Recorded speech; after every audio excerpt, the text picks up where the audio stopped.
Is it 4 o'clock? Yes. Okay, so I have a question for you. Before we get started, I want to know where you guys are from. So on my latest post on Instagram, if you guys can just let me know where you are watching this from, I would love to know who my audience is today. Since it's open to the world, not just my members, I would love to get to know you. So go ahead and comment on my latest post on Instagram where you guys are from. And you guys are all ready. So there's a lag, by the way. When I say something, it has to bounce off the satellite and come back because it's live. So there's like a 1 minute lag between when I ask you guys a question and then when you guys are able to answer it on the phone. So it may take a minute for me to see all your replies, but I really just want to know where you guys are watching this from. I'm assuming most of you are in the US because of, UK. Oh my God, it's like super late over there. Hi. Cleveland, Ohio, Boston. Yeah, I was assuming most of you guys are from here because this is our time to be awake in the US. Chicago, I just did a show there. Montreal, Culver City, London, Burbank. Oh my God, I'm in Burbank. That's where we filmed from. Plainview, New York, Denmark, Mexico. I just got back from Mexico 2 days ago. New Jersey, Maryland, New York, Illinois, California, Toronto. I did a show in Toronto last year. That was really fun. Oakland. I'm from the Bay. All right. Aruba. Wow, I've always wanted to go to Aruba. You guys are awesome. Oh my God, there's like Pakistan. I got a girl from Pakistan. That's awesome. Hey. Puerto Rico, Kentucky. Oh my Lord. Dubai, I want to go there. I'm going to try to go there next year. I'm really going to try my hardest to get to Dubai. Sydney, Australia, that's another place I really want to go. UK, that's another place I really want to go. Las Vegas, maybe for New Year's. All right, you guys. Awesome. Oh my gosh. Yeah, it's super late in England. Thank you guys for staying up and watching. We're also going to record this show and we'll put it back on the website once the website's back up and running. We're going to put the show on there so you guys can watch it later in case it's time for bed and you need to get your sleep. In case you have work early morning tomorrow, I totally understand. We can have you watch it another time. So I want to thank all of you for joining me today. This is my very first totally free episode. I just thought it would be really important for me to address this question publicly because I get this question a lot from my students, from my fans, from my friends. I mean, just a lot of people ask this question, and it's not just from makeup artists. And the question is, how did you get to where you are today? Not only makeup artists ask me this question, a lot of other business owners ask me this question. A lot of people from different backgrounds and different industries ask me this because it is something that can help. You know, my answer can totally help people from all walks of life and people with different businesses and goals. So I'm hoping that this class will help a lot of you and inspire a lot of you to follow your dreams and to hopefully use the experience that I have and that I'm offering you to help you gain a lot further and a lot faster than it took me to get to where I am. So I'm going to give you a little bit of a background on myself, where I'm from, where I started. I guess in order to get to know me and my success, I need you to kind of get to know me on a personal level too. So this is kind of my way of introducing myself to you guys who may not know me. So my name is Tamanna. That's how you say it in Hindi, or Tamanna, which is how you say it in Farsi or Dari. I am 50% Indian and 50% Afghan. My dad's from Afghanistan. My mom is from New Delhi, India. And I was born in Inglewood, California. It's on the outskirts of LA. right out of the hood. You could take the girl out of the hood, but you can't take the hood out of the girl. I get teased all the time when that hood part comes out. But yeah, I'm from Inglewood, California. And my parents decided to move to the Bay Area when I was really young. So I did go to school here in my preschool years. And then I moved to the Bay for, I guess, the rest of my schooling with my parents. And it was a great place to grow up. I made a lot of friends. I tried a lot of jobs and stuff like that. And then because of where my career was taking me and, of course, personal decisions, I wanted to come back to LA, and I love it here. So I'm back in LA. I live in Burbank, California. That's where we're filming. This is my studio room that I've converted from a regular bedroom. I converted it to an office space and a workspace and a creative space for me and my clients and my brides to get together and get some glam on. So that's a little bit about my background. I basically, I came from a family that was, like, we had a family business. So I always had that kind of, I guess, an upbringing of entrepreneurship. I am the only child. I did not have any brothers and sisters. Unfortunately, it wasn't planned that way. My parents weren't able to give me any brothers and sisters because my dad is a cancer survivor. But unfortunately, the downside is can't have kids afterwards. So that was that. But I wasn't complaining. I'm happy to be an only child. I tell my parents all the time, you know what? You did so good on your first one. You really didn't need a second one. So that's that. But because I was the only child, I was able to really focus on what I wanted to do. I didn't have to share my time with anyone. However, I did have a cousin who's basically like an adopted brother.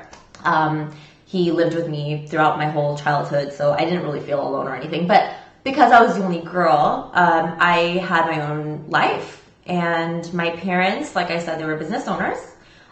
Their business was actually bridal, basically wedding photography and videography. So I was always exposed to the bridal industry, but in a more I'm still behind the scenes, but in a more, memorable way with capturing their memories and doing more of that like cinematic role. I started working for my parents at the age of 13. I was officially hired, like payroll and all that stuff at 13. And I was very driven in my job. I used to help my parents before I was 13.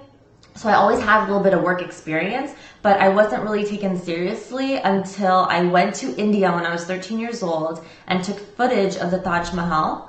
And I guess when I came back, I showed my dad the footage and the clips that I did of my India trip, and he was so impressed that he decided to hire me right then and there into the company. So I became his assistant. I was a photography assistant and a videography assistant.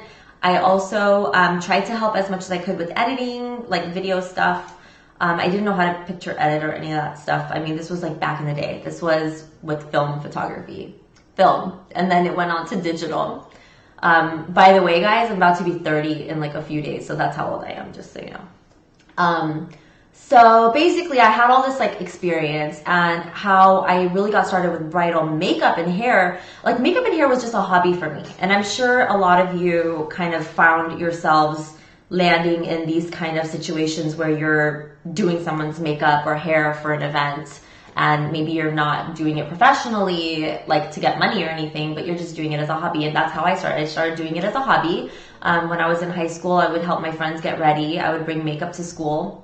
I know, I wasn't allowed to wear makeup, nor did I care to wear makeup. I was a very simple girl. But I would say like later in high school, I started venturing out into the makeup world and doing makeup on myself a little bit, just a little bit. But I would love doing like full makeup on other people and doing their hair. I used to cut their hair, and I wasn't even licensed yet. Like, I used to do a lot of stuff just for fun. And that's how I got a lot of experience. And so basically, when I was out on the job doing weddings, like wedding photography, I was with my brides all the time, and I would see them get ready. And back in the day, we're talking about the late 90s, early 2000s, like that era, brides very rarely would hire a makeup artist to do their makeup on their wedding day. They would usually do it themselves. And I'm talking about, I mean, brides in general, but especially South Asian brides. I'm half Indian, like I said. So we did a lot of Indian weddings. And usually they would have their cousins or their friends like help them get ready.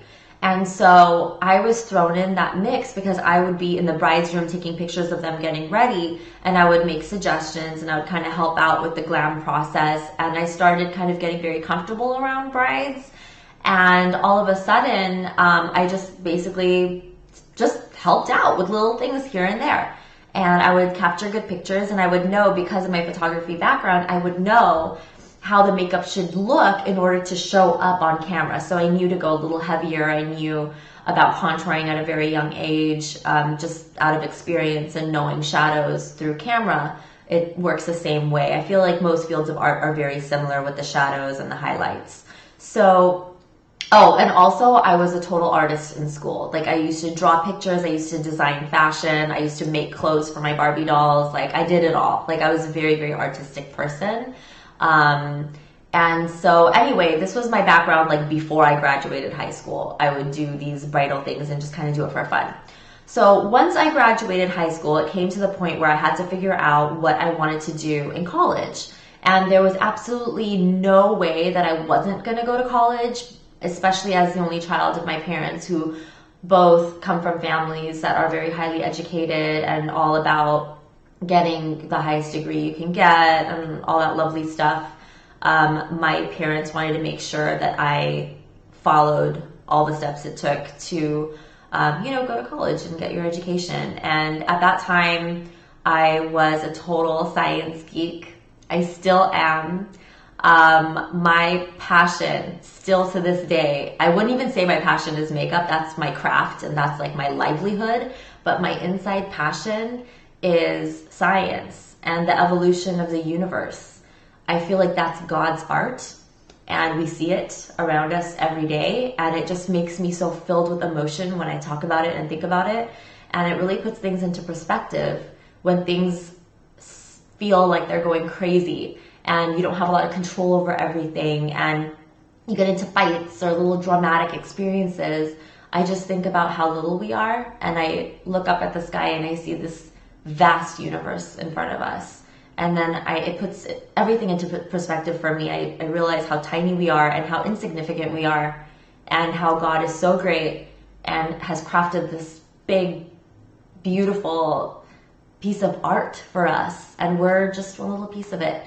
And so I feel like the creative side of me is what really appreciates evolutionary universe studies and things like that. So that was my major when I first went to college. I went to Cal State Hayward in California for college. It's now called California State University East Bay. But I was there when it used to be called Hayward, just so you guys have an idea of where I went. And so my major was science. It was basically a lot about the evolution, like I said. So I was a science geek. That's basically what I'm trying to tell you. I was in a completely different field than what I am today. And so basically I was just kind of doing my thing, doing a lot of little projects, doing my undergrad and trying to get through all these science classes. I was passionate about physics, quantum mechanics, things like that. So I was constantly studying, and the crazy part about my life was that I had 3 jobs to pay for school. I was raised very independently, and I am so proud of my parents for sticking to their guns and making sure that I wasn't spoilt. As an only child, I paid for everything. I paid for my own health insurance as soon as I got a job. I paid for my own schooling from first day until I was finished. I paid for everything. My own books, my own clothes. Even when I changed my furniture in my bedroom, I paid for that too.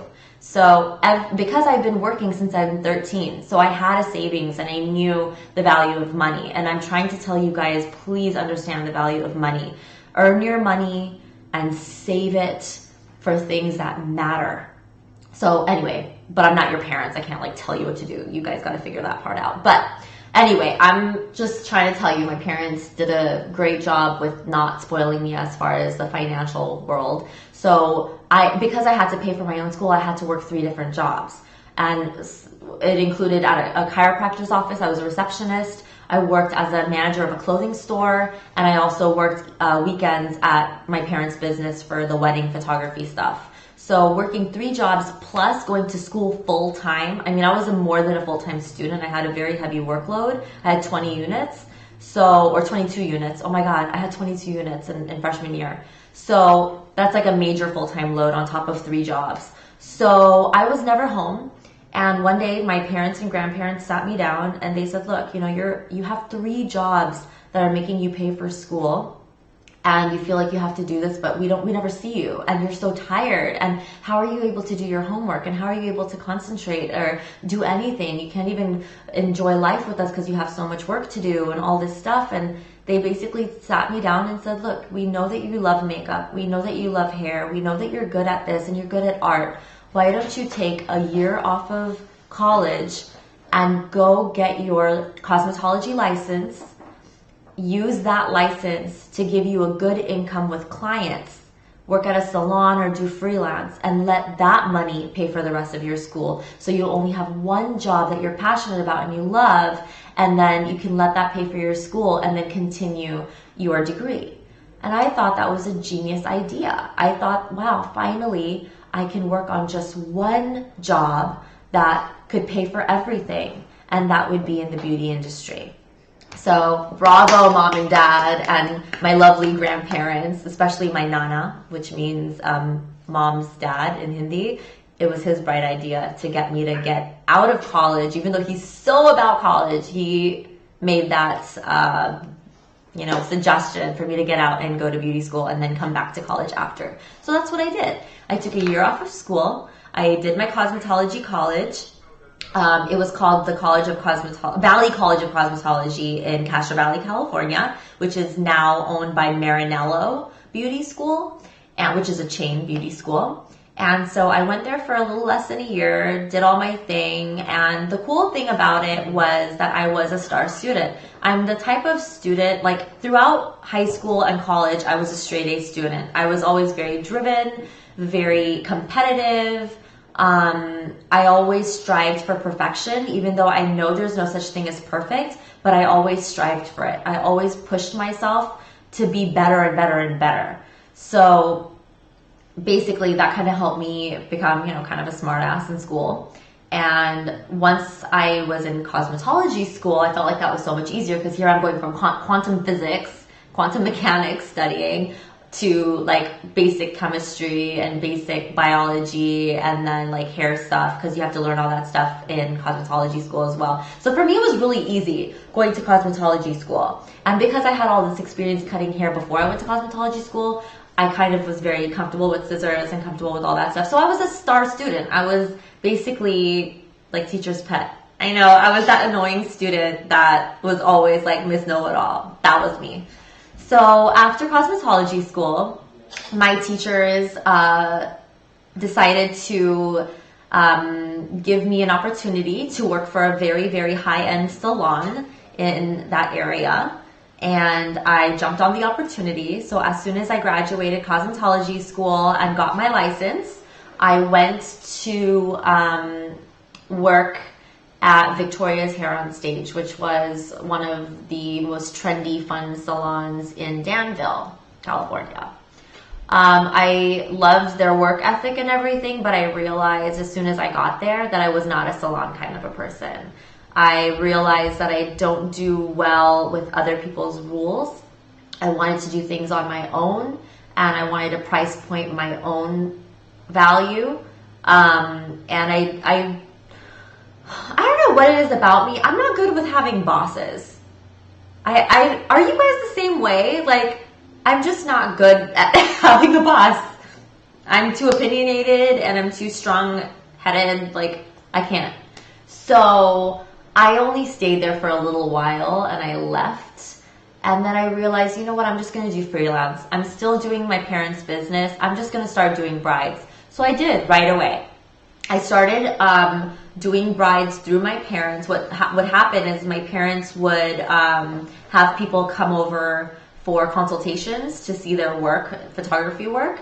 And then they would be like, hey, do you guys have a makeup artist? And most of them would be like, no, because usually a bride would hire the venue, hire the photographers, and then hire the makeup artist. That's kind of like the way things go. Of course, decor would be one of the first ones too. So usually when the brides would come to us, they didn't have anyone book for hair and makeup. And remember, at that time, a lot of people didn't book hair and makeup artists. They would have family do it. So I was very lucky, and I would get like pretty much almost every bride that would walk in the door who allotted a little bit of a budget for that. I didn't charge much. I think I started off charging $200 for hair and makeup. And it included a free trial. And I actually used to do nails as well. Like I would paint and do manicure, so I would include that as well. So it was hair, nails, and makeup, plus free trials with hair and makeup, all for $200. And that's how I gained a lot of my clientele. And the cool thing was, as soon as you do one wedding, especially an Indian wedding, as soon as you do one, you're kind of in the club. Same with Armenian weddings. You do one and you're in. Like basically everyone finds out about you, and word of mouth happens. The bridesmaids or the cousins are just like, who did you make up? Who did you make up? And your name goes around, and all of a sudden I became this like popular makeup artist. And the cool thing was that I started at a time when there were basically like no makeup artists in my area. Again, I was from the Bay Area. By then I was like maybe 17 years old. I had just finished cosmetology school, so I was like still 17. I graduated high school at 17, so I was probably 18 when I first finished cosmetology school and started doing brides for real. So basically I just became more popular through word of mouth, and then I started advertising on Google once that became an option. I started advertising in Indian magazines. My parents and I would join an ad space and do like one full package: hair, makeup, video, and photo under one roof. So it was pretty cool having that advantage and being a part of a team that was already kind of established. So that's kind of how I got started in the bridal industry. And then as far as how I grew, I mean, that was kind of nuts. I started at a time where there was no social media. That's also why it took me forever to figure out how I was going to do my work. After cosmetology school, I realized that cosmetology school, unfortunately, did not teach a darn thing about makeup. It was all about hair, skin, and nails. Mainly hair. 90% was hair. And I didn't even want to do hair. It's just that I became really good at it during cosmetology school. So I was like, whatever, I'll just do it. I'll do haircuts and color and highlights and all that stuff. But I was really good at styling anyway, so I started styling. But I was lacking in that confidence to do makeup. So I went to the Makeup Institute in San Francisco, and I did a crash course in makeup. I got 3 certificates from 3 different classes there. One was for makeup techniques. My certificates are right there, so I'm just reading them. One is for makeup techniques, one is for photography makeup, and one is for bridal makeup. So I learned all 3 things, and unfortunately, again, I'm going to say unfortunately like a lot, because I'm just here to give you the reality.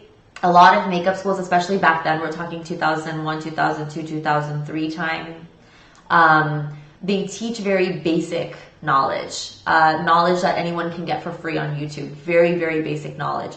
And at that time there was no YouTube, or not that I knew of until later.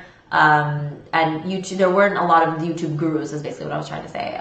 There wasn't a lot of YouTube gurus, so I didn't know that you could learn makeup online. So I had to teach myself. And the fact of the matter is, I'm a glam makeup artist. I do Indian weddings. I do Middle Eastern weddings. I do Afghan weddings. I do, Hispanic weddings. I do weddings for people who love the makeup look and love that glamorous, like once in a lifetime glowing bride look.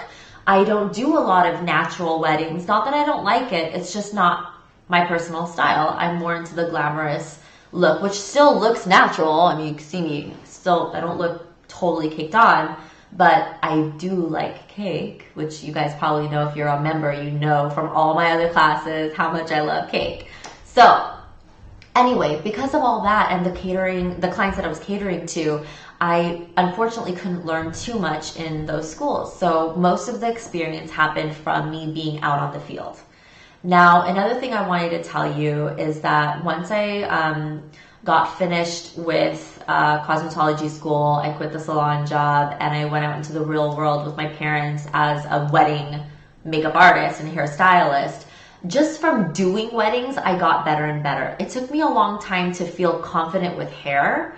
I started getting really good with makeup, and I was very much known for makeup. And at that time, there weren't also a lot of hairstylists that could do good updos for Indian weddings, especially you have to wear a very heavy dupatta, which is a scarf that they wear over their hair. And usually those things weigh anywhere from 10 to 15 pounds, sometimes more, sometimes 30 pounds. Like, these things are heavy, like super, super heavy. They have stonework all over them. Some of them have velvet on them. They're heavy.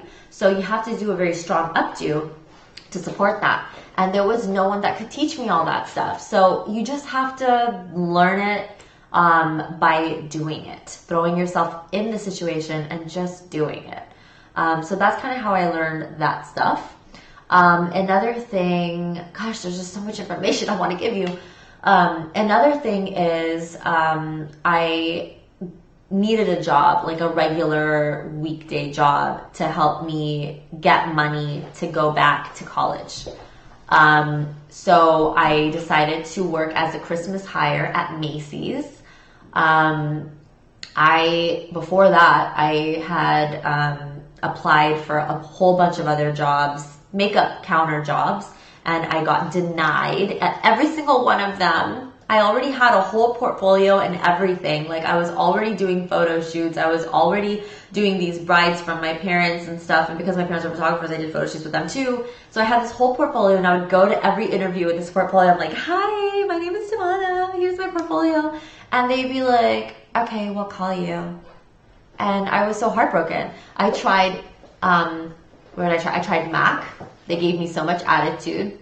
They didn't like me. So that didn't work out. I tried Clinique. They didn't want me. I tried Prescriptives.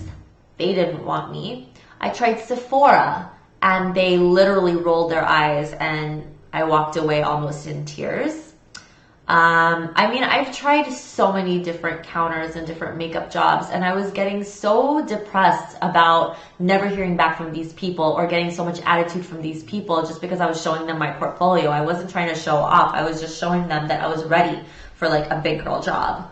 And no one was giving me that time. And you know what's funny? I went to that same Sephora that I got denied from, and my palette was huge on their shelf. So bam.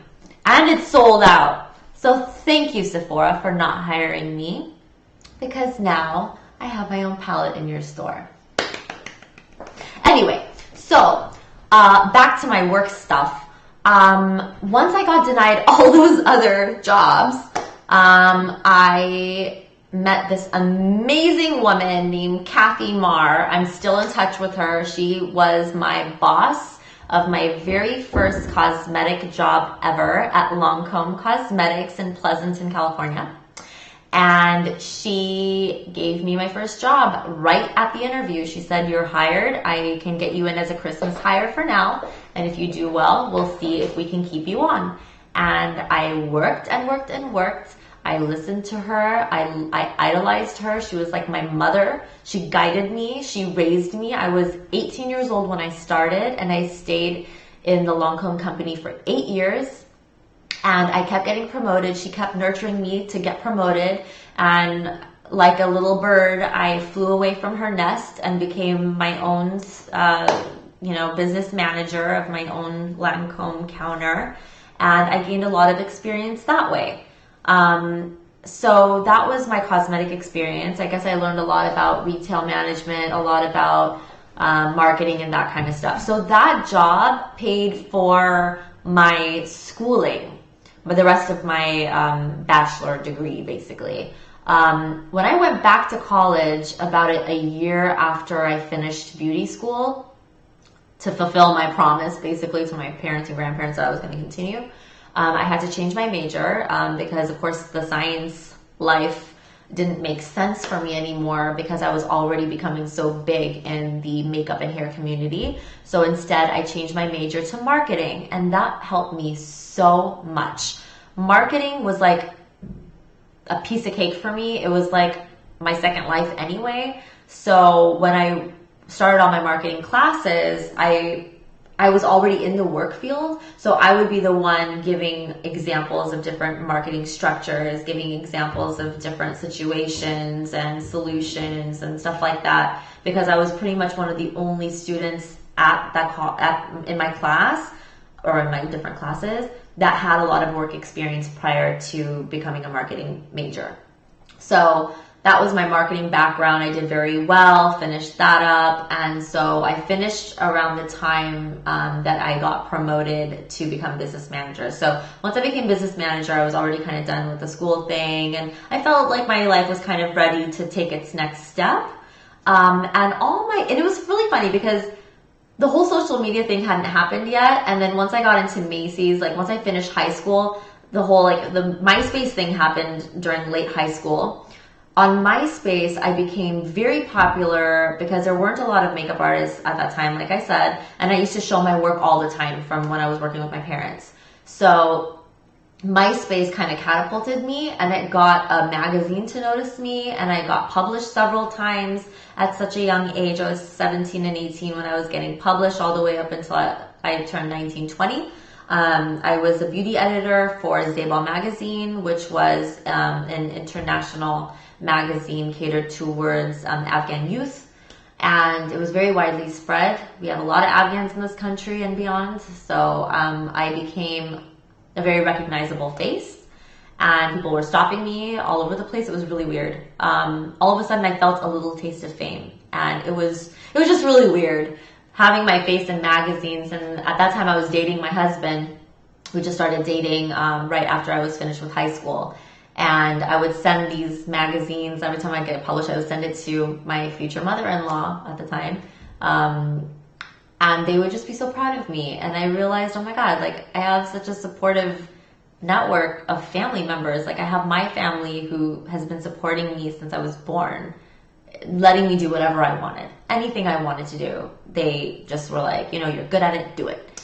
And then I have my in-laws who saw this gift in me and nurtured it as well, and were so happy every time I would get published, or every time I would get a promotion, or any time I'd fly to LA for another bride and I'd come back and forth. They lived in LA and I lived in the Bay Area, so I would fly back and forth for work, and I get to see them too. So it was just kind of like everything was finally kind of coming together. So MySpace was big to the point where I got published and noticed.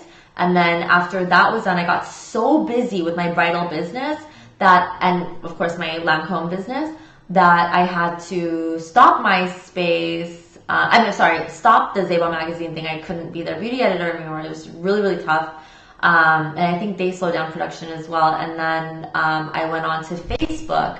And Facebook, my God, it exploded. I don't know how that happened, but within months, it just exploded. All these random friend requests and people just like sharing my work, and so proud of me, especially because of my heritage being half Afghan and half Indian. I had, two worlds that just showed me so much love and support, and a lot of you guys are still with me here on Instagram. I mean, it's insane. And then Instagram happened just a couple of years ago. Instagram was not something I wanted to be on. I had quit my job at Lancome when I realized that I couldn't grow any further in the direction that I wanted to go in. What had happened was I wanted to be a national trainer. My passion is to teach, obviously. I'm doing these classes. You guys know that I'm born to be a teacher. So my biggest thing, my goal in my business was to pass on my knowledge to more people and to grow the, dress your face world. And just have everyone. The thing is, I didn't have anyone to show me the way. I didn't have anyone to look up to except for Kevin Aquan, who was passed away by then. There was no way I could meet him. And I had all his books, and there was only so much I could learn through a book. So it was really hard for me trying to teach myself and trying to pick myself up when I was down and all this kind of stuff growing in the industry and dealing with, you know, a little bit of hate here and there, a little bit of backstabbing here and there. But I mean, I have a good family, so they kept me strong. Anyway, I just wanted to be that person to help new budding artists to grow, and to grow in a healthy way, and to be not only entertained but inspired, because I didn't have a whole lot of that growing in this industry. So that being said, unfortunately, Lancome eliminated that position of national trainer during that time. I don't know if they have it now, but during that time they eliminated the position, just some changes in the structure, and I wasn't so happy about it. And some things happened while I was there, and I decided, you know, I think it's time to move on. And my husband, I was married by then, he just kept telling me, you have to leave, you have to open up your world, and you have this huge fan base on your Facebook page that are waiting for you to say I'm ready, and so they can book you. And I was doing hair, color, cuts, highlights, styles. I was doing feather extensions. I was doing regular sew-in extensions. I was doing facials. I was doing nails. I was doing eyebrows. I was doing makeup and all sorts of stuff. I was like a one-person show. And my husband was like, you have all these services to offer, but you don't have time because you're always working your other job. Leave your job. And if you want to be a trainer, why don't you start teaching? Why don't you just start getting some students together and teaching them what you know and training them, and that way you can be more fulfilled. And I looked at him and I was like, oh my God, hello. I should have done that years ago. But there's a time and a place for everything. So I left that job, and all I had to do was go on Facebook and be like, hey guys, I am available 24 hours a day, 7 days a week. I've left my job and now I'm open for freelance work. And my calendar filled up so fast, it was ridiculous. Months and months filled up at a time. At one point there was a 6 to 12 month wait list that I had just for regular appointments, like weekday appointments. For weddings, it was about a year wait list. But for like day-to-day weekday appointments, it was from 3 to 6 months, and then it became 6 to 12 months. It was crazy. So nuts. So that was how my life happened. And then 2 years ago, my husband's niece and my sister-in-law grabbed my phone and made me an Instagram account. They forced me to get on Instagram because they were all on Instagram. And they told me that if I got on Instagram that I'd get 1 million followers. And now I'm at 1 million followers. And thank you, by the way, if you guys follow me. I really appreciate it. That was really weird how that all happened. Like, I really didn't realize it was going to happen that fast. Well, I guess it's not that fast. It's 2 years. But yeah, to me, that's a pretty short amount of time, especially when I wasn't realizing it. But they were right. They were like, you know, you should go on Instagram, look at 1 million followers. And what it was, and I want to help you guys. I know followers doesn't mean money. It doesn't mean you're better than anyone, because I personally have seen so many Instagram pages of people who have blown my mind, and they don't have even 100,000 followers or 30,000 followers. Like, they have few followers compared to the grand scheme of things, but they're just so talented. So I wanted to give you guys some pointers on what you can do to grow your business and grow your following, and kind of get your name a little bit more out there. Basically, with my followers, it kind of helped me grow my name, become more of a household name, I guess, a lot. Basically, like, most of my ethnicity knows who I am. It's so weird. I'll go somewhere shopping, and what really made me feel like, oh my God, this is crazy, was when people outside of my ethnicity started recognizing me, and I'm like, holy crap, like, how does everyone know me now? Like, this is so weird. But there were times where, I mean, I would still, I don't know. I guess I'm just saying you never really get used to it. But anyway, some of the ways that helped me grow on Instagram especially was the fact that I have a marketing background, so I knew how to market my stuff that I was promoting. So I was promoting my classes, I was promoting my services, my haircuts, my makeup, and stuff like that. And I'm going to give you a couple tips right now if you want to write these down. This is for Instagram growth. After this, I'm going to tell you all the things that I recommend you to do to grow in your individual businesses. So, Instagram growth or any social media growth, if you're going to be posting pictures, first of all, it has to be clear pictures. I don't know how many pages I've seen of people with so much potential and talent, but their pictures don't show it. It's because the pictures are blurry. It's because the pictures are cropped so much that it becomes pixelated, or maybe it's been edited so much that it looks kind of plasticky and too smooth or whatever. So some of my suggestions, my first biggest suggestion is please invest in a real camera. Not your cell phone. Have your cell phone as a backup, but invest in an actual camera. The camera that I have, oh, it's still packed. I just got back from Mexico like 2 days ago from a business trip, so it's still packed. But the camera that I have two cameras.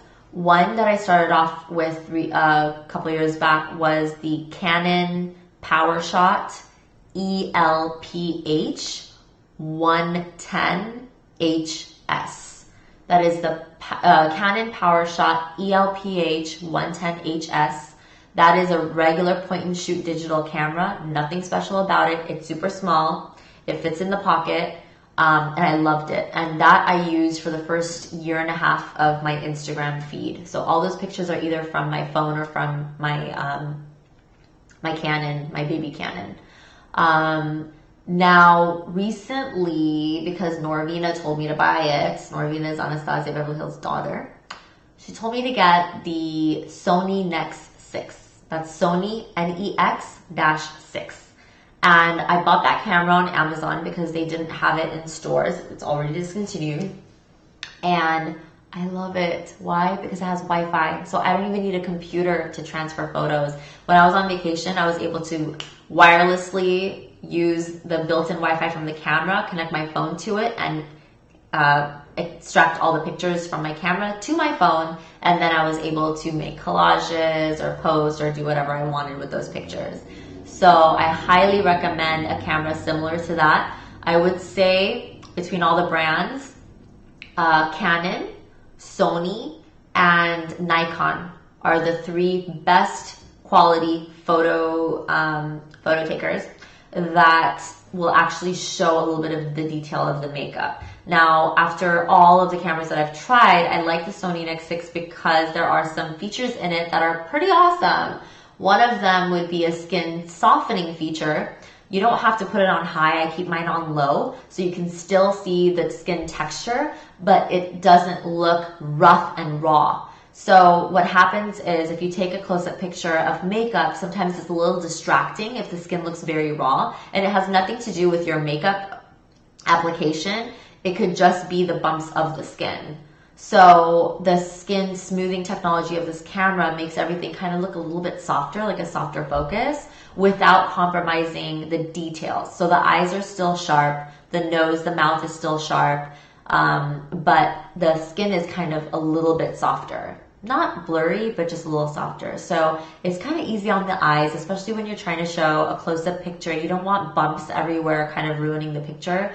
You have to understand when you're marketing yourself, the makeup needs to be real. You cannot be faking the makeup with Photoshop and stuff like that, like editing and drawing new makeup. I don't know how you would even do that without it looking totally fake. And you can't blur everything because then you won't be able to see the detail. So having a camera that can automatically make the skin look soft with the flash, not make it look all crazy and shiny, but also not ruin the quality of the eyes and stuff like that. That's such a big plus for me. So I bought that camera and I absolutely love it. I still use my iPhone once in a while, especially when that camera has low battery, I'll use my iPhone, but it's always best to have a real camera with you. I don't care for DSLRs. Those are quite expensive. They're $1,000 and above. And I don't think it's really necessary as a makeup artist to have a DSLR. As a photographer, it's nice. And my dad has a bunch because he's a photographer. But I don't use them, and I feel like it's just too many gadgets, too much to work with. So my preference is just to use a regular digital camera with some awesome features built in. Lighting is the second thing that you need to work on. I believe that everyone should have an amazing light. Glamcore Official, that's their Instagram name, Glamcore Official, Glamcor Official. They have awesome portable lighting equipment for makeup artists. So I would check their website. They have one that's standing, it has arms, you can move the light according to like where the model is and all that stuff, and it's completely retractable, like you can travel with it and everything, and it's very portable.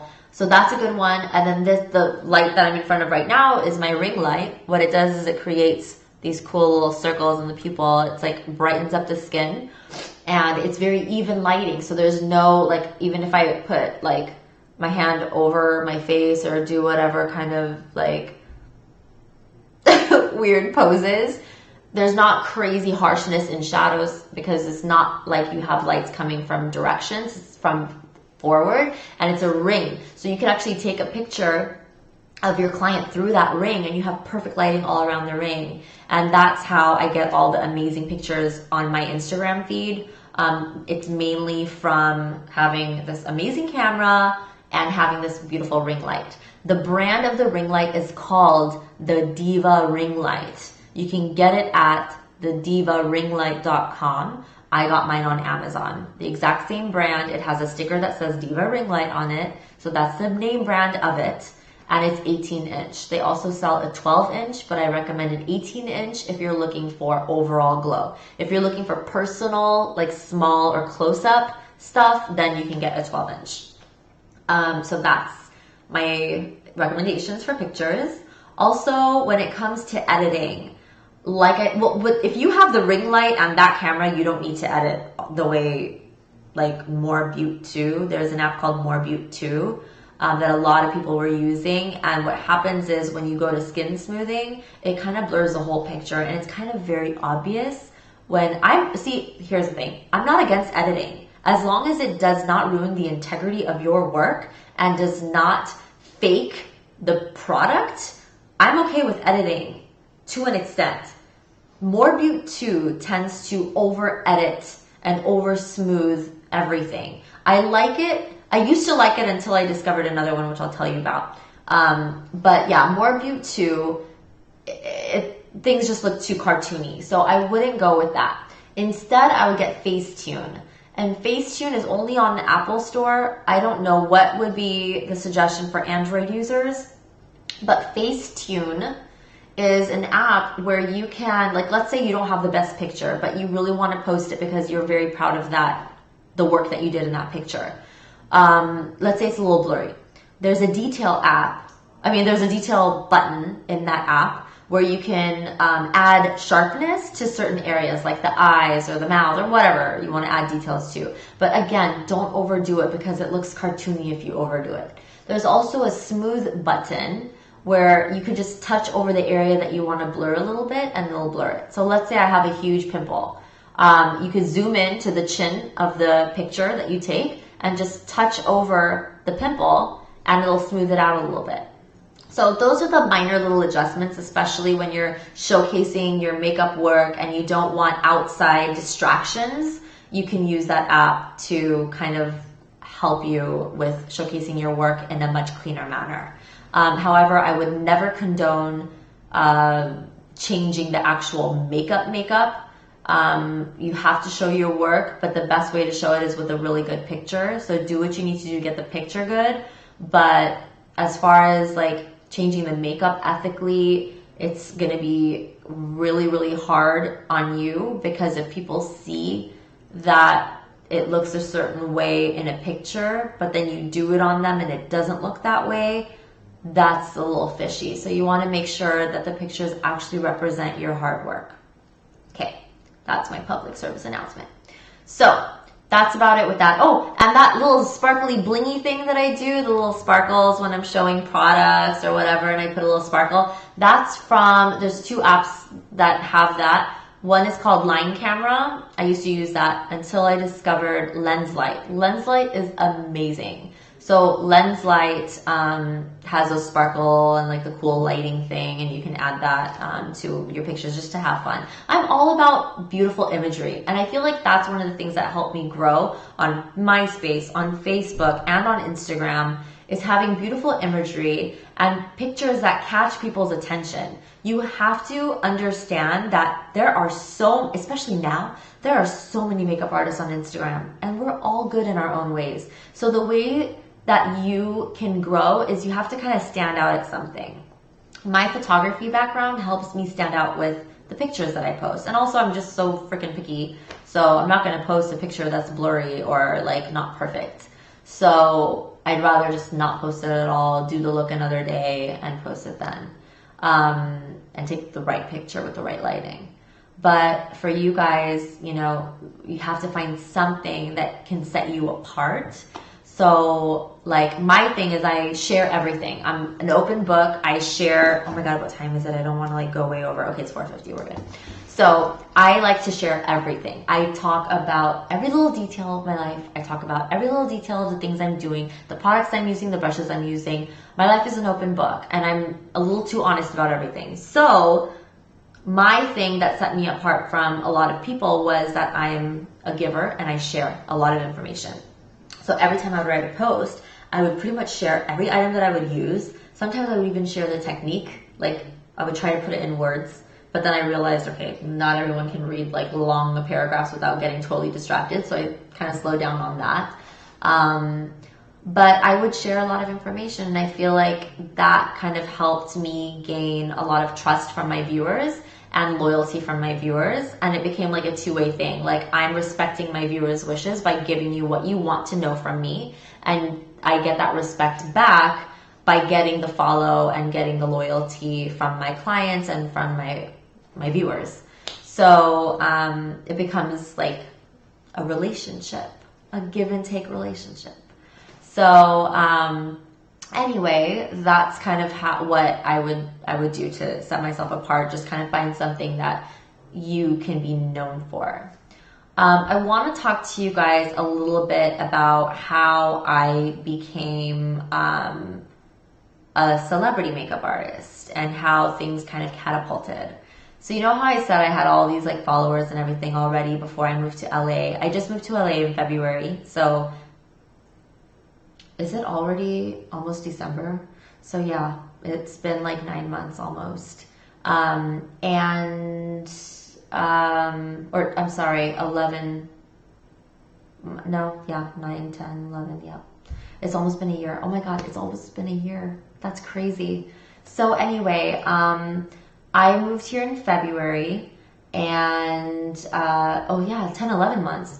And basically the first thing I wanted to do was just to get in the celebrity world. So once I moved here, which was interesting because I already had a lot of followers. So as soon as I moved here and I made that public, I started getting a lot of inquiries from like celebrity photographers and some models here and there. And Michael Vincent Academy was one of the first to contact me and bring me in. Michael Vincent is a celebrity photographer. He does fashion spreads, magazines all the time. He now has his own academy, Michael Vincent Academy, MBA, here in LA, where he helps students become celebrity artists and celebrity stylists, and he takes them to shoots where he's shooting for an actual magazine cover, and the students actually get to style on set. They get to do hair, they get to do makeup, they get to groom the men, all that stuff.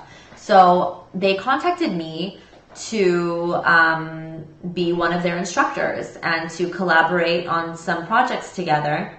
And I was absolutely, totally honored to do so. And so we worked on a project together for the Fame Expo.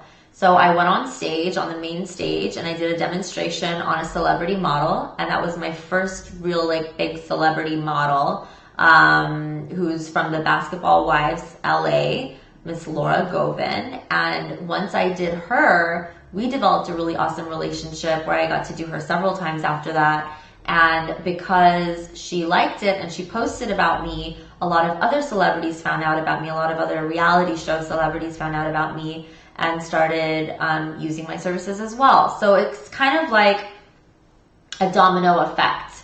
You find an opportunity to get somewhere. And once you get there, all these other doors open. And imagine, it took me 12 years to do my first big, like, recognizable celebrity. And I've always kind of, from the beginning when I was first a makeup artist doing weddings, I always was like, I want to do movie stars, or I want to do TV stars, or I want to work on set, because I have this film background. And even in high school, I was in the TV club, I was in film, I was in photography, all that stuff. I was a live anchor. I did live shows in my high school for our news broadcast. So I was a female anchor and I had a male anchor. So I was always kind of in this industry, kind of like in my head, always in this industry, always felt like LA was calling me. So as soon as it happened, it was like, you know, you have faith and you just trust that God knows what's best for you. And when the right time came, it all just started happening one after the other. And so that's kind of how I started. And as far as teaching, you do not have to be a licensed professional to teach. Because you're not teaching state board stuff, you're teaching as a freelancer. You're teaching your experiences to a student who wants to know your experiences and know your techniques. So in order to do seminars and to go around and, you know, show people what you have, you do not need to be a licensed instructor or any of that stuff. All you need to do is to be good at what you're doing, have people who want to learn from you, and be able to teach and nurture other students and be able to get them to bring up their talents. Those are the things that's needed to be a teacher if you guys ever want to teach in the future. A lot of my past students, like I do one-on-one classes, a lot of my past students now teach one-on-one classes. A lot of them do, and they're doing phenomenal. And they're doing shows and stuff like that. So I highly encourage you, if you're into teaching like I am, don't let a piece of paper stop you. I am licensed. I also have a business license. I have my tax ID, like everything is legit. Especially because of my growth, I have to do everything by the book. So I did go that route, but even if I didn't get licensed, I could still do this kind of stuff. So don't feel like a piece of paper is going to stop you. Just go for it. But if you want to cut and color hair and do chemical services, you have to be state board licensed through your state.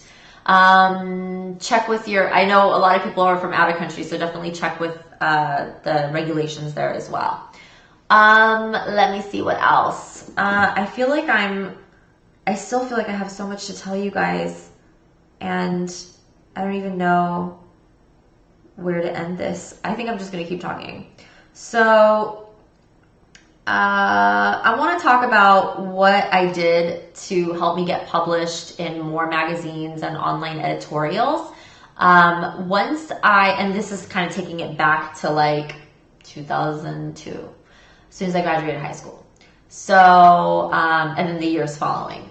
Eventually, a friend of mine who I used to work with told me about modelmayhem.com, modelmayhem.com.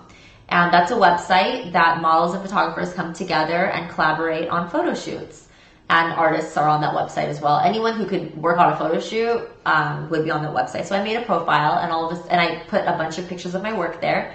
And then all of a sudden, I would get all these like random casting calls and emails from photographers and models wanting to use me for photo shoots. And we would do it for free. I worked for free for years. I did not make a penny during most of these photo shoots. I think only like the naked ones I would make money because they made a lot of money. So I'm like, okay, I guess I'll get paid.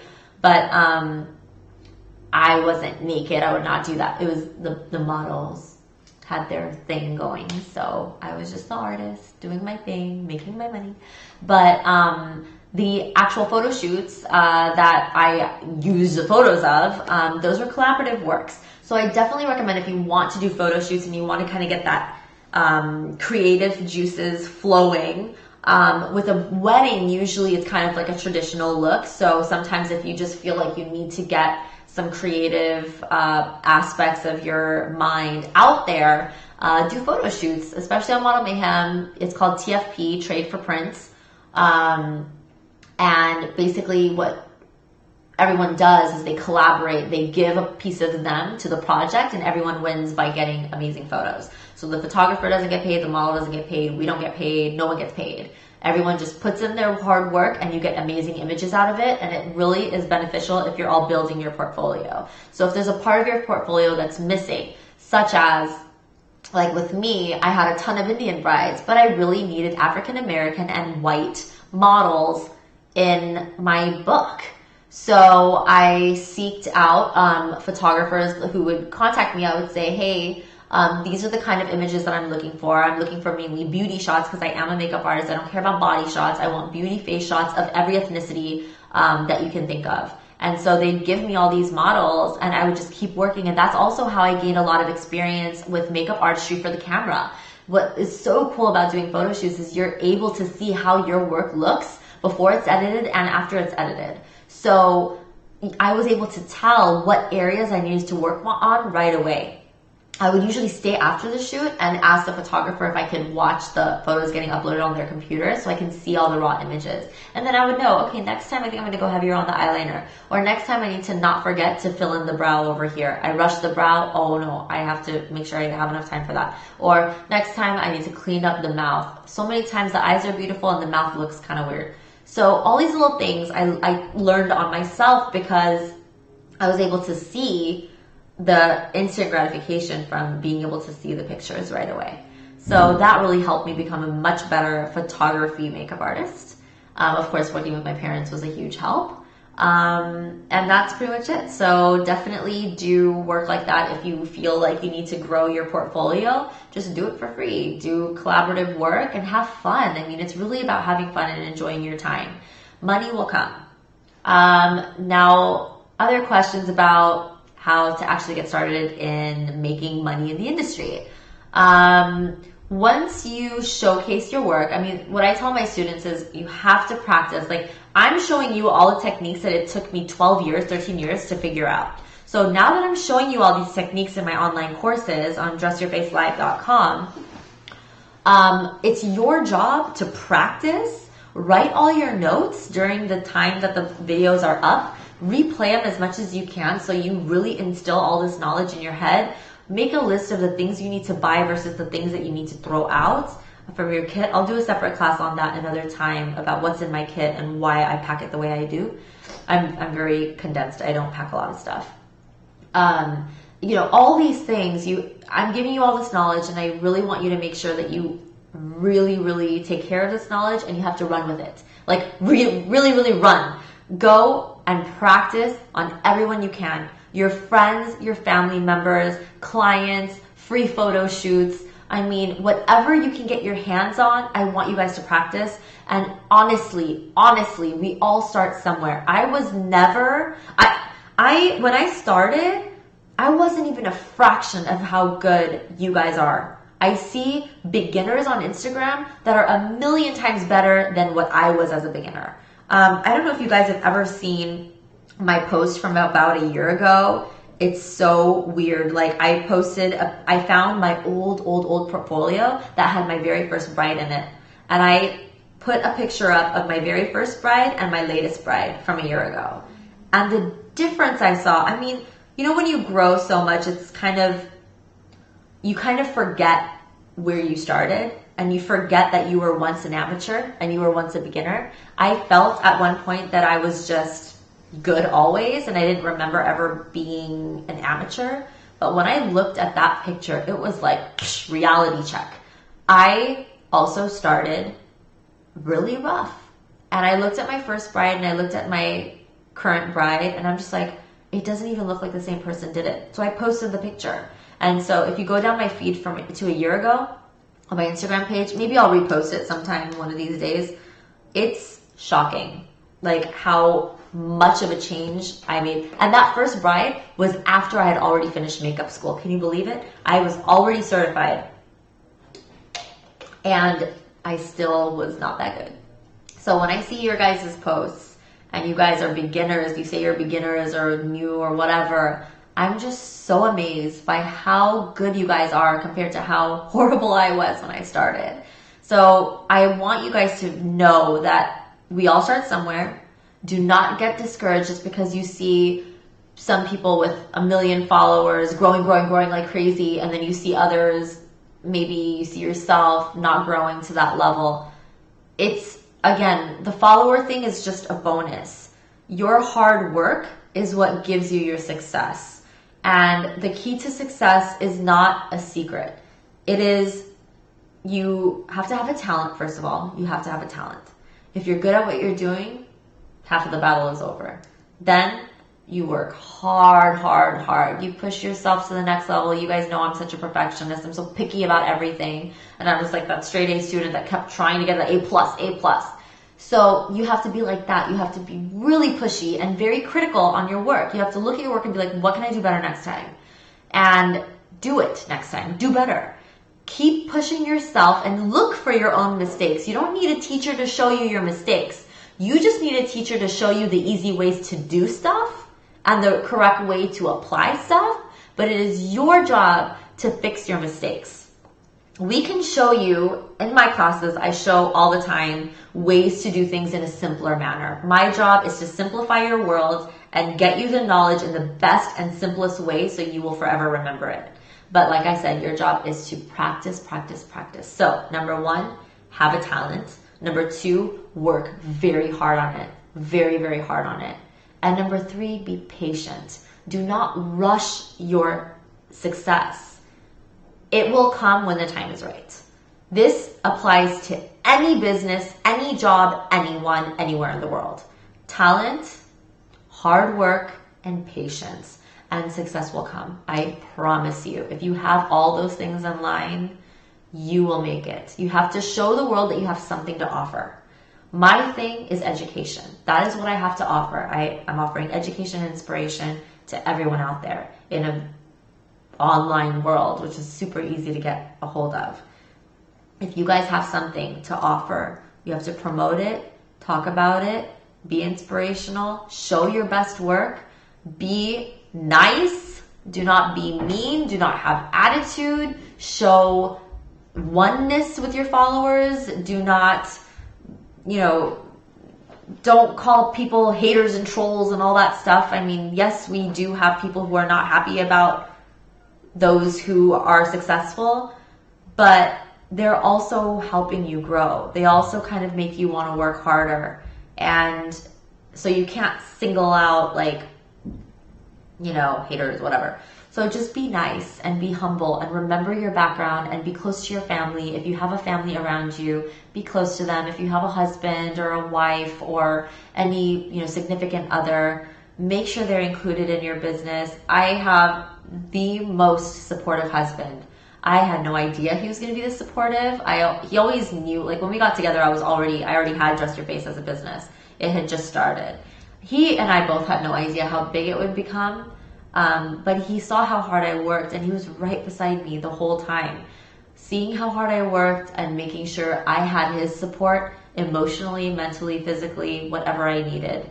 He was there for me. And now we're married and he is my business partner. It was his idea to do online classes years ago. I kept saying no because I wanted more interaction. And then now we decided, okay, live online classes. That way I can talk to you guys, I can get feedback and answer your questions. So that's how I came to being the Dress Your Face that you guys know. And I hope I wasn't rambling on too much about random stuff. I just want to make sure you guys kind of get to know me the way my family knows me, the way my friends know me. And I just want to help you guys get to the next level in your business.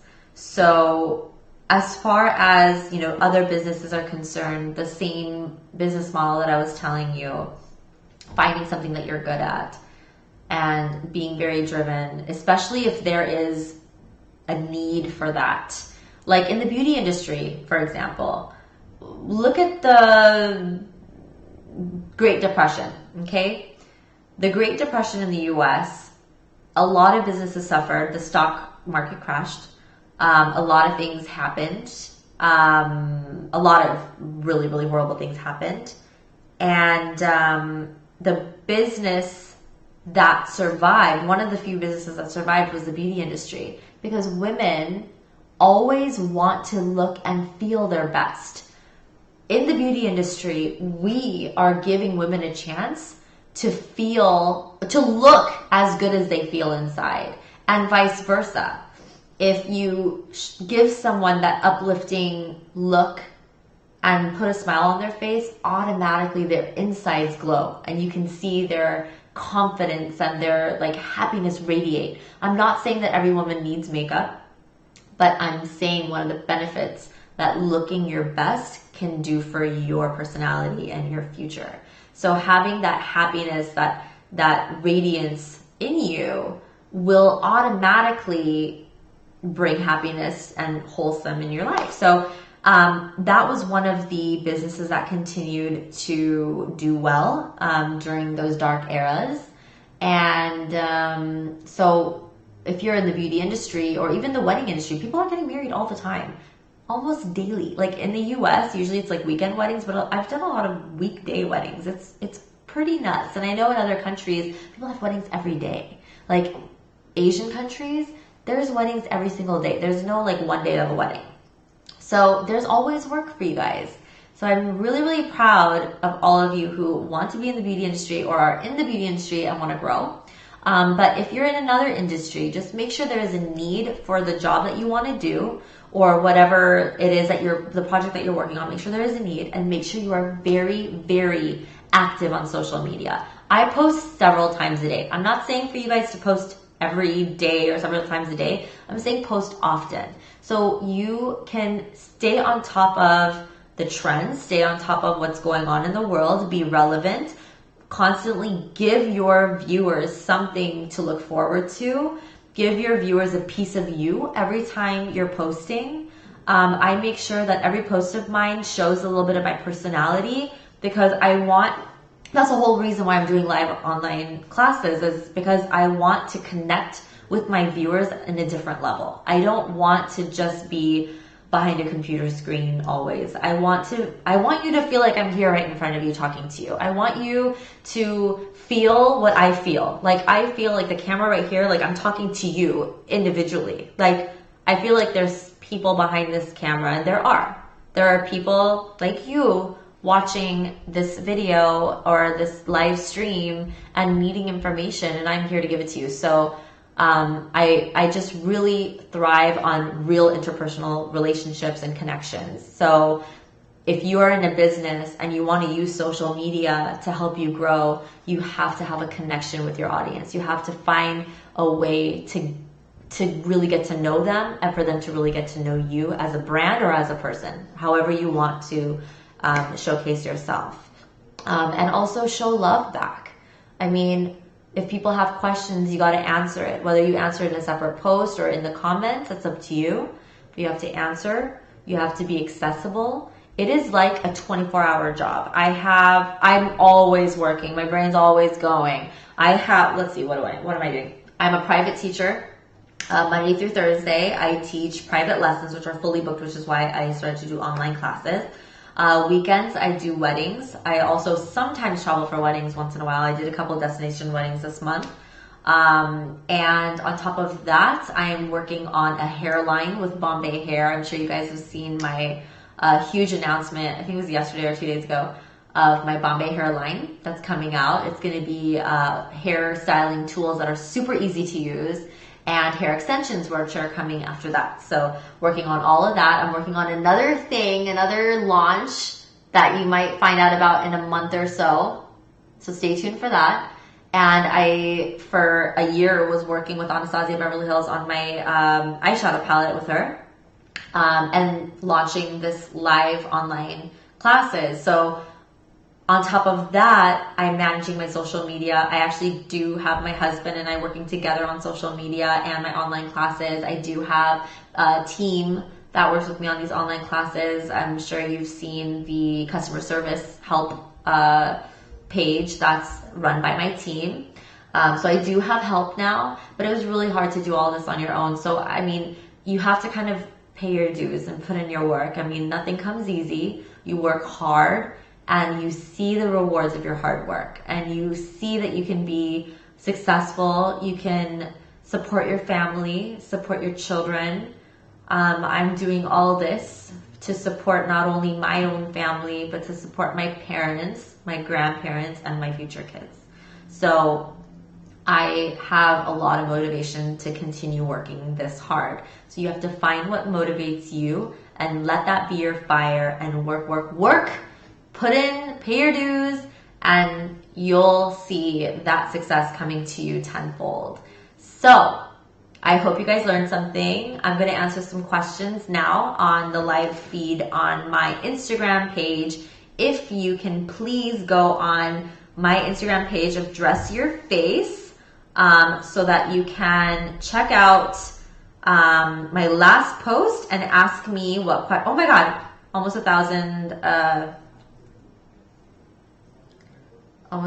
comments. Okay, so I'm gonna answer some of your questions now for the next 15 minutes or so that I can help you in other areas as well. So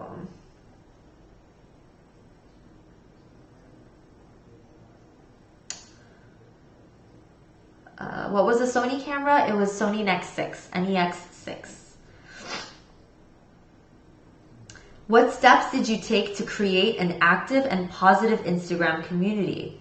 As I mentioned, I'm very much of a giver, and I respect my Instagram community, and I expect that same respect back as a two-way relationship. And so when you give respect to your members or viewers or followers, and you don't treat them as followers because they're actually your supporters, and I see everyone as a supporter rather than a follower, giving that kind of respect to everyone and giving them what they're looking for in you encourages a positive community. Also, I have absolutely no tolerance for negativity. I'm sure you guys maybe have noticed in past posts, if anything negative is commented in my posts, it's not about someone saying something bad about my makeup job. It's not at all about that. I've been in the industry for 12, 13 years, more than that actually, but legally 12, 13 years. I can handle criticism. My problem is when people are rude or nasty about it, or even the word ew, E-W-W-W. Ew to me is just like red flag block right there. I would never, ever in a million trillion years go to someone's page and say, I don't like that. I was taught manners growing up, and if I don't like something, I won't say it. I just move forward and go on to the next thing. If you're scrolling down your feed and you see something you don't like, keep going. Like, why do you have to say something? I post pictures of my clients, my students, my work, my personal life, sometimes a little bit of family here and there. And so when someone comments something that is hurtful to any of my people, I will delete. And if it's that nasty, I will block. So I am promoting a very positive vibe on my page.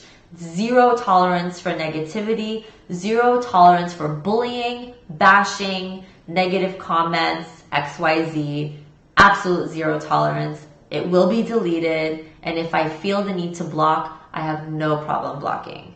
So that's how I promote a positive and safe environment for my followers and my clients to feel safe when I go ahead and post their picture on my page, or when I shout someone out, which is once in a while, or when I post my students' work.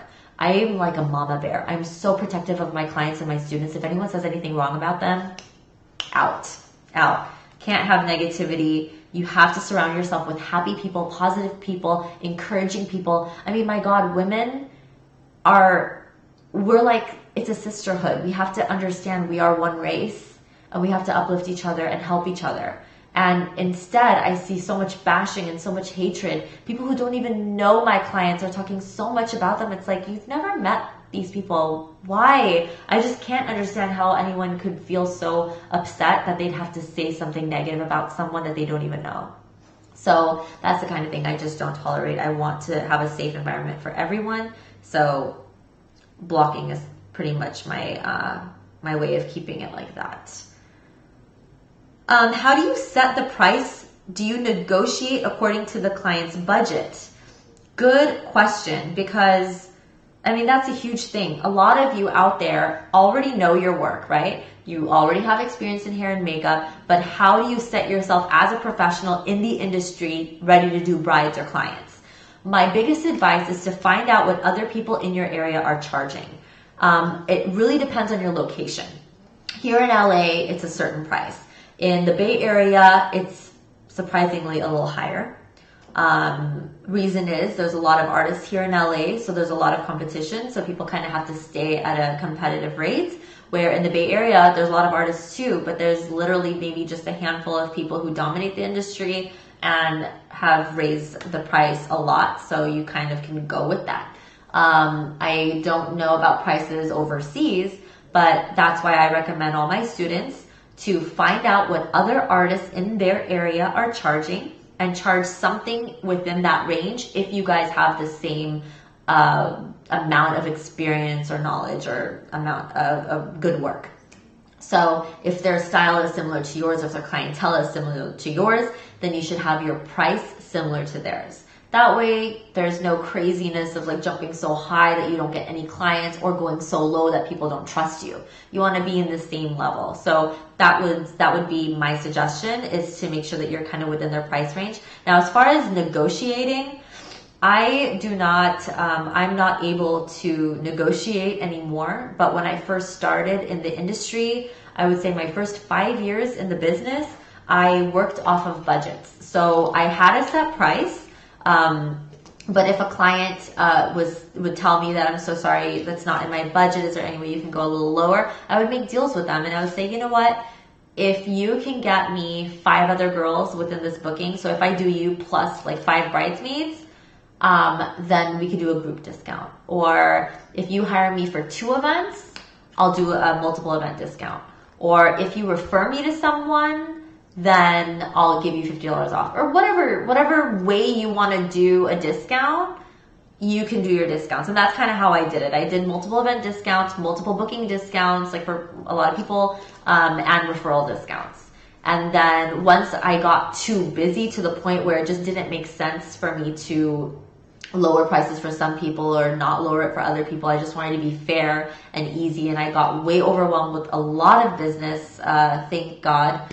I was just really, really busy, and it just wasn't fair anymore to change prices amongst people. I wanted to keep it the same, and this is the price. It's published online on dressyourface.com. All my prices are published if you want to check them out. And if a client can afford it, great. If they can't, no big deal. There's a ton of other artists that can do an amazing job, and you have my blessings. It's no big deal. I'm not going to take it personal. So that's kind of how I do it now. But definitely my first 5 years in the business, I absolutely worked with budgets all the time.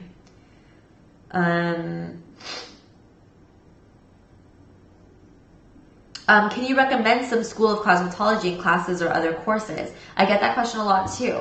I don't recommend a specific school or classes. I really recommend learning from individuals. I recommend, if you want to go to cosmetology school, any cosmetology school is fine. I don't really care about spending $30,000 to go to the best cosmetology school when ultimately we all get the same license. Bottom line, my piece of paper is going to be the same as someone who went to Paul Mitchell. And it meant that I only spent like $3,000 or $5,000 at my school, and they're spending $30,000 in their school. I'm not saying Paul Mitchell isn't better, because Paul Mitchell does teach a lot more than typical cosmetology schools do, but ultimately we all have the same license. So with cosmetology school, I'm not picky. Makeup academies, you have to kind of identify what they're known for. So depending on the clientele that you're working with, like my clientele is all glamorous. We're, South Asian clients, so we like the glam look.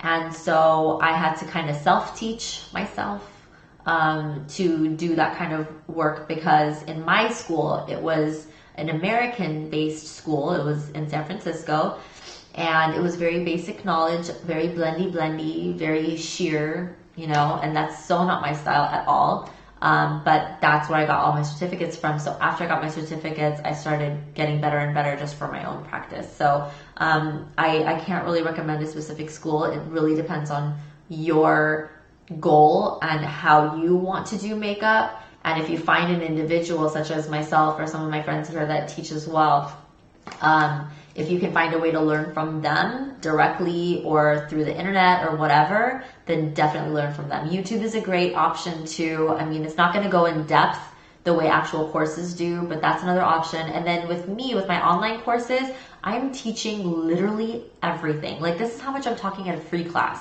Like, I go on and on and on into major details, and I simplify all my steps so that my students understand. And those are for students who want to know what I know. So if you like my work, I highly recommend that you go ahead and subscribe to my online courses to register. And right now, I think my website, the DressYourFaceLive.com website, is going through some maintenance. So once that's up and running, it might be up and running, but once that's totally done and ready to go again, then I'll show you guys how to register. It's very easy. You just go on the website, click register, you pick your package. It's $19 a month for a bunch of classes. So it equals out to maybe anywhere from $3 to $10 a class. Like, not even, like maybe $3 to $7 a class. I teach usually anywhere from 3 to 4 classes a month, sometimes 5. Like, this month is like 5, or this 30-day period is 5 classes. It's ridiculous. It's so cheap. Oh my God. So it's a good way to learn a lot for a really low price. So it's $19 a month, or you can pay $150 for a whole year of access.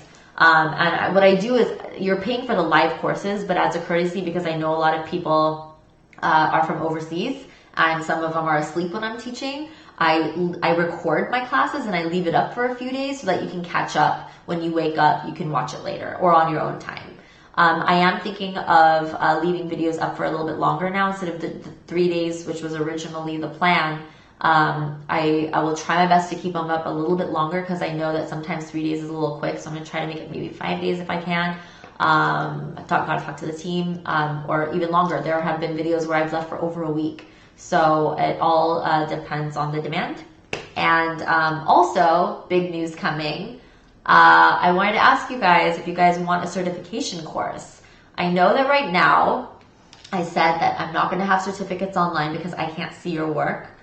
But I'm thinking of creating a specific type of course line, maybe. We'll talk about it.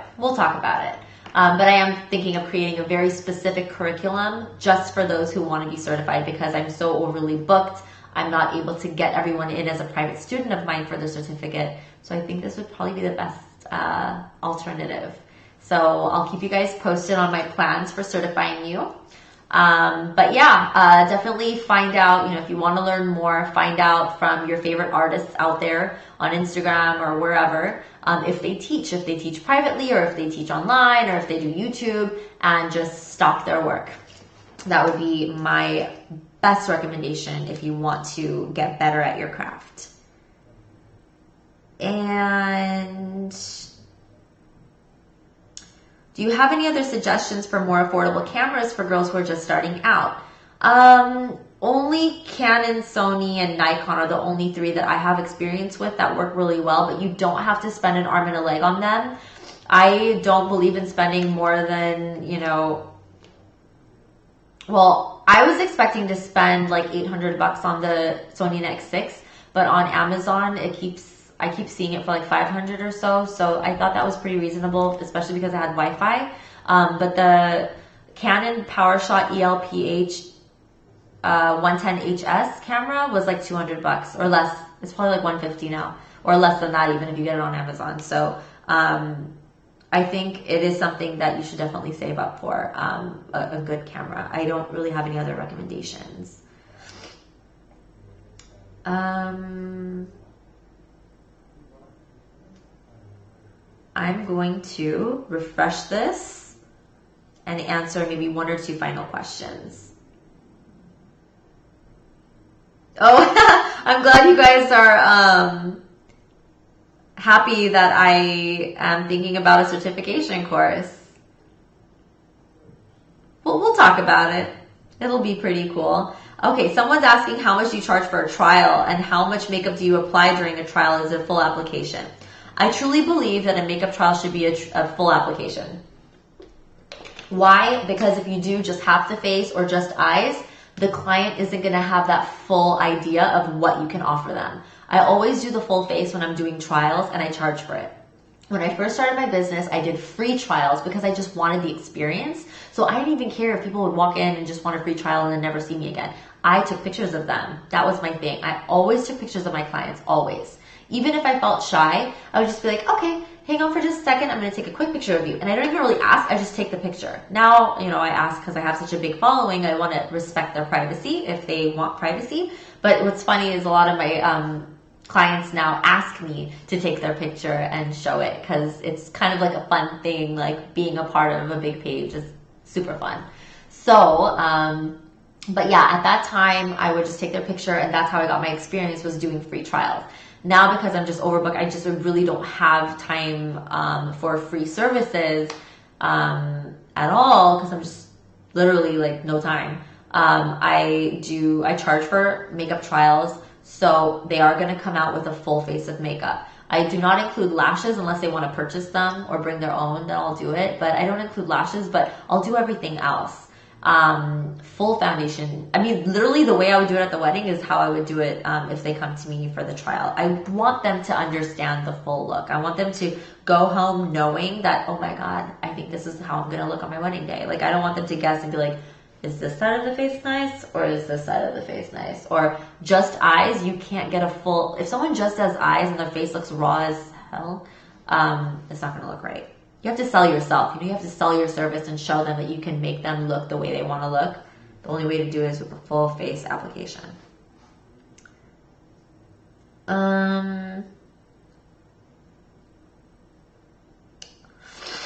Okay, I would like to know, after graduating cosmetology school, what is the best thing to do after that? The best job, or should I go as an assistant, or should I work at MAC? Good question. So once you're done with cosmetology school, and first of all, I would only go to cosmetology school if you really want to cut hair, color hair, and do chemical services. If you only want to be a makeup artist or hair stylist, just quick updos and stuff, you do not need a cosmetology license. But I'm saying this through the state of California. I don't know about other countries or states, how they work, but in the state of California, you do not need a California cosmetology license in order to do makeup. You actually don't even need a certificate to do makeup. You just need to be good. Certificates always help because it's proof that you're serious about your business. Cosmetology license, of course, is awesome, like I said, if you want to do cuts and colors and those kind of services. So that's my little prelude to this answer. But after you graduate school, I went and worked at a salon and I didn't like it. So then I ended up working at Lancome and getting a lot of experience there on the side while I went to college. And then I ventured out into my own life, and I had my own business from day one. Dress Your Face was always alive, but it was part-time. And then once I left all my work and finished school, I did this full-time, and it became like this huge, crazy, cult.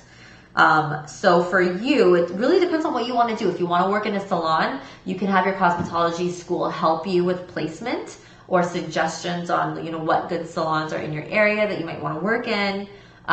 You can get hired maybe at a couple different places. If you rent a station, maybe you could rent a station at a salon. There's a lot of options that way. If you want to have that salon lifestyle, which is awesome because there's a lot of clients. It's pretty steady. Or you could go into freelance, open up a website, open up a Facebook fan page or business page, open up an Instagram account just for your makeup, and start, offering shout outs so that you can get more followers to be directed to your page. Another thing is, definitely, if you're going to use your Instagram for your business, you have to tag the companies that you're using. So let's say I'm using Anastasia Beverly Hills brow products. I'm using Lancome eyeliner, I'm using Shop Violet Boss glitter, I'm using, all this stuff, whatever it is that I'm using, I will tag the companies in my post. So if they notice and if they want to repost, I can be exposed to all their followers. So that's how I grew really rapidly online. And I would suggest, if you're going to be a freelance artist, you need to have a pretty decent following so you can get your freelance business through your online media rather than through a salon. If you're working in a salon, you get traffic, but when you're a freelance, there's no traffic. Your traffic is online. So definitely do what I did. Shout out companies that you're using so they can shout you out in return. And it becomes like this, kind of a trade, I guess, of shout outs. So that kind of exposes you to a lot of people that you may not have met before. But as far as like another job, like working at a cosmetic company, I did, after that, I worked for Lancome for a long time. I learned a lot of stuff.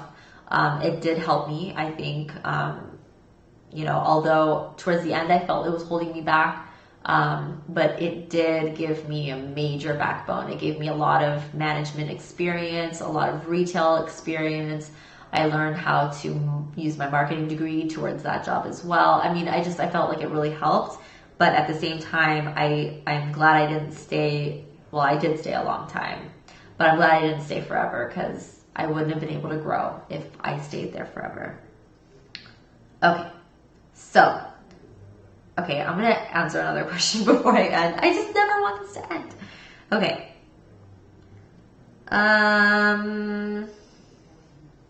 How long does it usually take for a full bridal hair and makeup session? Bridal hair takes me about an hour to an hour and a half, and bridal makeup takes me about 40 minutes to an hour. It depends on the look. So when I'm booking an Indian bride, I'll book maybe 3 hours or 2.5 hours just to be on the safe side. If I'm booking a non-Indian bride, I'll book 2 hours for hair and makeup.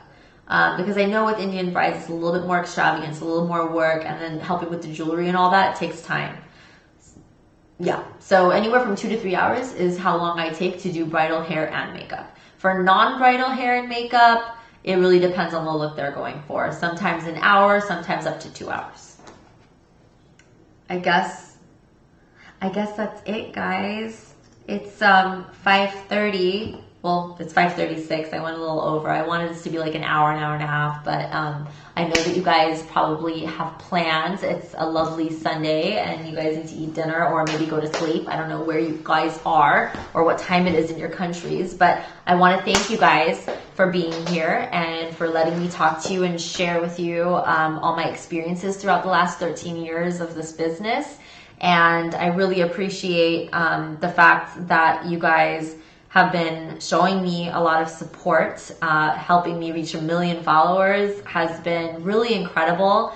The fact that I've been told that I'm the first Indian or Afghan girl or boy to hit 1 million followers on Instagram was a little overwhelming. I didn't think that because there's a lot of Bollywood stars out there and I thought they had over 1 million, so I don't know, but it feels surreal, and I really, really am thankful for all of you guys, and I hope that you guys got to know me on a different level with this class, and I will see you very soon for the next class. Before I leave, I wanted to, for the members out there, if you're a member, remember how I said I'm going to do a giveaway at the end of every single episode.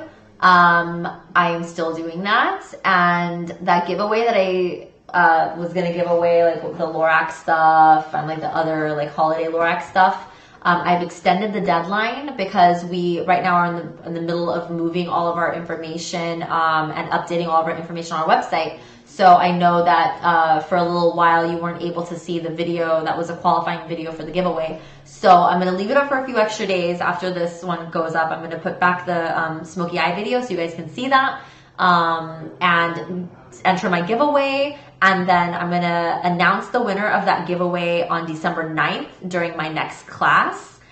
And then at that class, I'm going to let you know what the next giveaway is. And right now, I have a huge giveaway going on my Instagram page, which is my 1 million giveaway. And I just revealed all the amazing prizes that are in that giveaway. So go ahead and take a look at that. Press play to see all the prizes. It's crazy. Amazing stuff. And I am giving away a Tamana palette for all the winners in that giveaway as well. So I'm so excited. And thank you again. I hope to see you guys at my next class. Go ahead and when you do get a chance, you can see the class schedule on dressyourfacelive.com. And there you can figure out my schedule, what I'm exactly going to show you. And during those classes, I'll be sharing with you guys all my amazing giveaways for every single class. So, mwah, thank you. And I love you guys. Have a great night or morning, wherever you are. Bye.